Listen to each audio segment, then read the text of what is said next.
Hello, and welcome to Uncivilized. I'm Chalo Crossan. The one word I have this week is whiplash. This week we saw a bunch of back and forth by the administration, starting with the State of the Union address, or now it's called the Joint Session of Congress.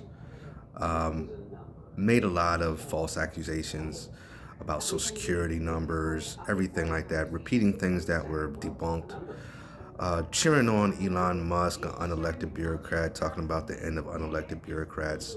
He's the ultimate unelected bureaucrat. I think the gaslighting has gotten real bad to the point where they're just telling you everything they're going to do, and they're blaming conspiracy theories for the reasons why they're doing the things they're doing. They have to do it. Oh, we have to do it. Oh, I have to give Russia this information. I have to, you know, uh, broadcast the nuclear codes to everybody that gave me money. I have to wreck the economy to save it. These kinds of back and forth and indecision really shows that they don't know what they're doing. I don't care what side of the aisle you're on. And I think this faux anger at the Democrats who spent 10 years and billions of dollars trying to tell us who these people were and who these guys were, they're an essential threat to our democracy. But you guess what? A lot of us picked our own pet peeves and put it on the Democrats. I think there was a lot of projection in the last election, a lot of projection about things that we need to do where our hands are tied.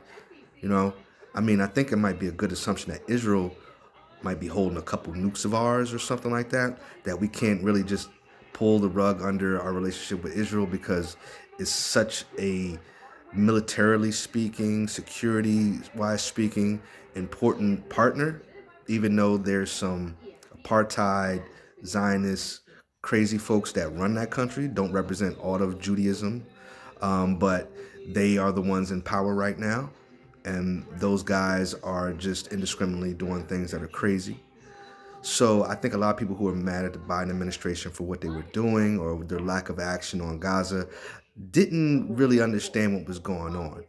When we have a president now who is bombastic as he is, as outward as he is, a lot of media people say, "Oh, this is great."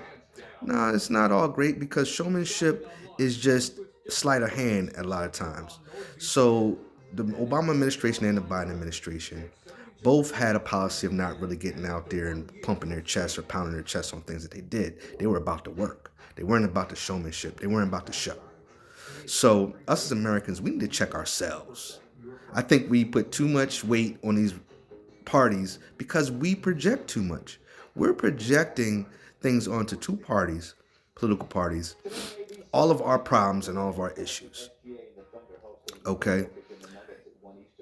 We know America needs a pay raise, but you don't want to limit guns in schools. We all know we need healthcare. Again, healthcare, education, access to capital, and legal reform. We all need that. But we let these small 1% issues take over our whole ethos. I'm hearing more about pronouns than about saving our Social Security and Medicare and Medicaid. I'm hearing people more worried about a transgender swimmer with 10 NCAA transgender swimmers than what we're going to do about when our health care goes away. How are we slowly but surely sliding ourselves into being a country like Afghanistan with all this libertarian BS that we're injecting into our politics and the way we govern ourselves? The libertarians 20 years ago were a fringe political movement, almost like the societies that Ronald Reagan brought to forth that hated Department of Education, hated this, hated that. Now they're getting their wish.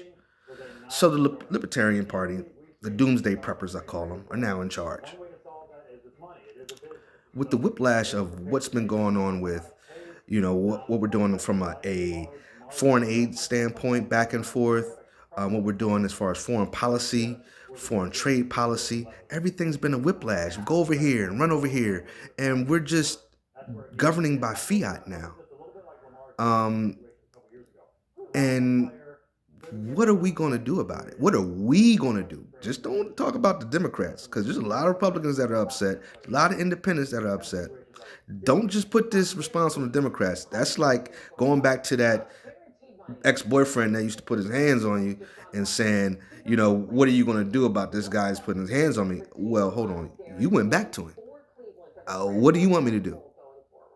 Well, bring stability. I mean, the perception coming from Garrett was Call the that you're cops. not good enough to win. So why don't you out and go to a contender Man, like the but Browns? the So boyfriend is a I cop. think So I what don't do look you at the do then? Browns as a Right? tear down team. So I feel like we are at a Garrett crossroads a lot of has times. one of I the think we better need to defenses. stop being So angry at I the don't see Democrats. them as, Understand doing that they have to great. play a But political they have game, enough pieces once they but get we're in out there here losing in to real be in the life. mix.